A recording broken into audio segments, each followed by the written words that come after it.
Welcome student, this is the second part of this video. Let's continue this chapter with this topic layers of soils. पिछले chapter में video में मैंने आपको बताया था soil के इंपॉर्टेंस के बारे में, टाइप्स के बारे में. अब हम बताएंगे लेयर्स के बारे में. सॉइल्स के 3 लेयर होते हैं, टॉप सॉइल, सब सॉइल और बेड रॉक. तो चलिए वन बाय वन जानते हैं इन तीनों के बारे में.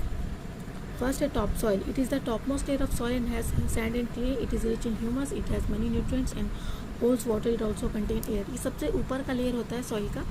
ये इसमें सैंड और क्ले होता है, काफ़ी रिच इन ह्यूमस होता है और जो न्यूट्रिएंट्स है काफ़ी अच्छा होल्ड करता है वाटर. इसमें एयर भी है. सेकंड है subsoil. This layer contain pieces of rocks and less humus. It has less water and air than topsoil. Only the deepest plants roots reach here. ये layer में काफ़ी pieces of rocks होते हैं, काफ़ी less humus होता है उसमें, और ये काफ़ी इसमें लेस वाटर होता है, एयर काफ़ी कम होता है टॉप सॉइल्स के अकॉर्डिंग. और ये काफ़ी जो जिन प्लांट्स के रूट्स काफ़ी डीप होते हैं बस वही यहाँ तक पहुँच पाते हैं. मिड रॉक जो है ये पेरेंट्स रॉक भी कहलाता है. मेनली बहुत सारे पीसेस ऑफ रॉक से मिलकर बना है. बेड रॉक सपोर्ट करता है ऊपर के दोनों लेयर्स को.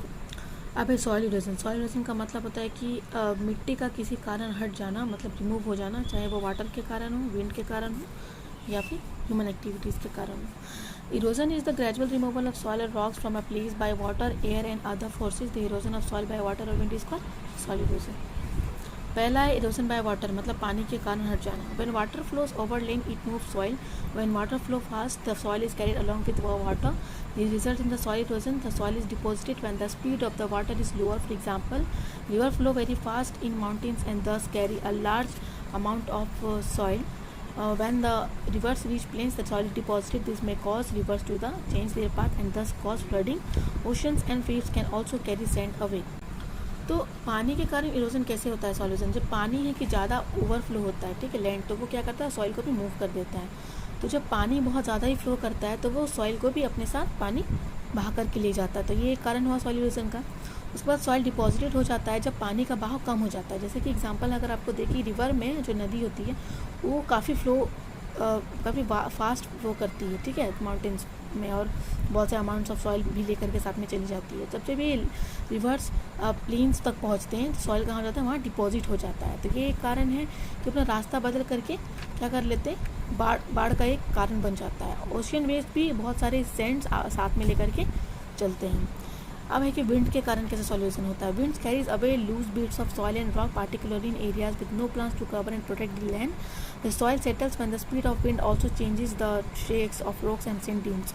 विंड अपने साथ बहुत से लूज सॉइल्स को लेके चला जाता है, जैसे पार्टिकुलर एरियाज में जहाँ पे प्लांट्स नहीं होते हैं, ताकि प्लांट्स का भी एक रोल होता है सॉइल को कवर करने के लिए, लेकिन जहाँ पर प्लांट्स नहीं होते हैं वो लैंड को प्रोटेक्ट नहीं कर पाते हैं, वो सॉइल सेटल नहीं हो पाता है. और जब ज़्यादा ही स्पीड हवा चलती है तो वो रॉक्स को शेक करके वहाँ का सैंड को लेकर चला जाता है. अब ह्यूमन एक्टिविटीज़ के कारण कैसे इरोजन होता है. Soil erosion occur naturally but it has been speeded by up greatly by human activities. The roots of plants hold the soil together and stop it from being washed away by water or wind. But humans have been destroying forests to clear land, to grow crops and to get more wood. The destruction of forest is called deforestation. Overgrazing by cattle has led to the loss of grass. In addition, plugging of farmlands making the soil loose, they lead to the loose soil by the action of wind. Soil erosion का एक naturally के कारण भी होता है, लेकिन जैसे ही speed इसका बढ़ जाता है कि मतलब ह्यूमन एक्टिविटी से भी, मतलब हम खुद भी इसका एक कारण है. ज़्यादा गाय को चरा ओवरग्रेज करवा देना, कैटल्स का, पेड़ों को काट देना, क्योंकि प्लांट्स का भी रोल होता है ना. प्लांट्स जो हैं वो सॉइल को पकड़ के रखते हैं ताकि विंड के कारण या वाटर के कारण वो फ्लो नहीं कर पाते. लेकिन हम डिफॉरेस्टेशन, मतलब कि जो पेड़ों का काटना होता है लार्ज नंबर्स में, उसको बोलते हैं डिफॉरेस्टेशन. तो वो करके भी हम सॉइल का इरोजन करते हैं, ओवरग्रेजिंग कर देते हैं कैटल्स को, ठीक है, प्लगिंग करते हैं फार्मलैंड्स में, ये भी सॉइल को लूज कर देते हैं, जिससे हवा और काफ़ी और एक्शंस के कारण वो चले जाते हैं. नेक्स्ट है सॉइल कंजर्वेशन. आप सॉइल को कैसे बचाएं, ठीक है. Soil conservation is the process by which topsoil protected. Some of the methods adopted to conserve soil and process. हम कुछ आपको अभी प्रोसेस बताएंगे किसके कारण हम सॉइल को बचा सकते हैं. पहला है अफॉरेस्टेशन. पेड़ों का कटना को डिफॉरेस्टेशन कहा जाता है, और पेड़ों का लगाना, प्लांटिंग करना, को अफॉरेस्टेशन कहा जाता है. Planting more trees called afforestation. Roots have to hold soil together and stop wind or water from carrying loose soil away. ज़्यादा पेड़ लगाने को मतलब प्लांटिंग, ट्रीज़ का प्लांटिंग करने को फॉरेस्टेशन कहा जाता है। रूट्स हेल्प करते हैं सॉइल को होल्ड करने के लिए, ताकि वो विंड या वाटर या फिर किसी कारण नहीं लूज़ कर पाए, ठीक है। Soil cover, after crops have been harvested soil is bare to prevent the soil from remaining uncovered, grass is grown on the land और the land is covered with dry grass, this stop the soil from being carried away. Crops के harvesting के बाद क्या होता है कि soil bear हो जाता है, तो इसको बचाने के लिए क्या करेंगे, अनकवर्ड ग्रास को वहाँ पे उगाएंगे ताकि वो लैंड कवर हो जाके ड्राई ग्रासेस से, तो वो वहाँ पे सॉइल इरोजन नहीं होगा। Contour ploughing, it is method of ploughing that follow the curves of land rather than go straight up down slope, इसलिए the slow the water flowing down slopes and stop the soil from being washed by rains. Contour ploughing ये होता है, इससे क्या होता है ना कि जब प्लगिंग होता है तो उनको कर्व्स में काटा जाता है। इससे क्या होता है कि डाउन स्लोप्स बनते हैं, डाउन जैसे पानी का जो बहाव हो वो नीचे से बह के चला जाए।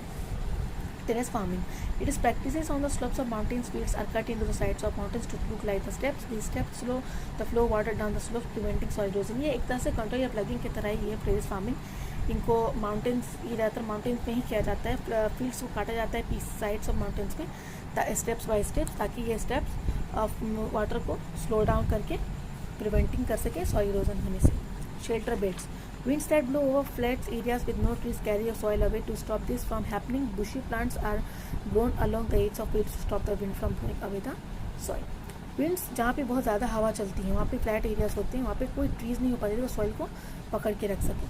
तो इनको इसको रोकने के लिए क्या होता है, वहाँ पे बहुत सी झाड़ियाँ वाले प्लांट्स लगा देते हैं ताकि वो टिके रहें सॉइल के साथ और उनको बहने से रोक सकें। ये लास्ट टॉपिक था। आई होप इस चैप्टर में आपको कोई डाउट ना हो।